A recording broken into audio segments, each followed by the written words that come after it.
nandito tayo ngayon sa Hermosa, Bataan, kung saan ating alamin kung aware ba ang ating mga parents na ang pamamalo ng paminsan-minsan sa kanilang mga anak ay kasang-ayon sa Biblia. And po Ate Honey, kayo po ay nandito ngayon sa school ng inyong anak na very supportive naman po sa inyo. Opo. Okay lang po bang matanong po namin kung bilang isang ina po, papaano niyo po dinidisiplina yung inyong anak po?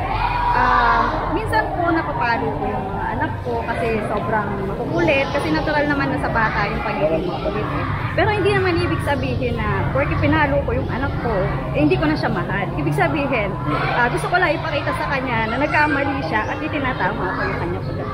Ayun po, ganun po talaga yung pagmamahal po ninyo sa anak. Pero alam niyo po ba, Ate Honey, na yung inyong pagmamahal po sa inyong anak at yung way ng pagdidisiplina ay nasa Biblia? Opo. Po.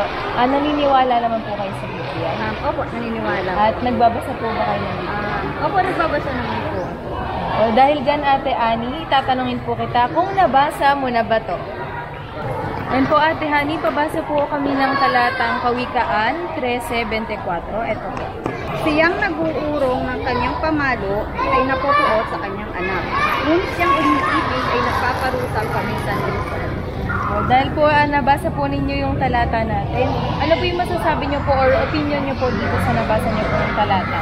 Ibig sabihin, pwede mo rin siyang paluin paminsan-minsan. At least malalaman niya yung pagkakamali niya. Hindi yung hindi mo siya papaluin, tapos akala niya tama yung ginagawa niya, mali. Siyempre ikaw bilang isang magulang, bilang isang nanay, kailangan i-correct mo rin yung anak mo.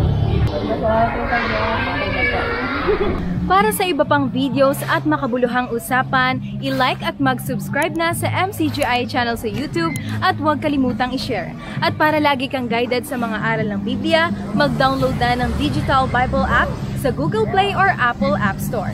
Ito po ay libreng-libre para sa lahat.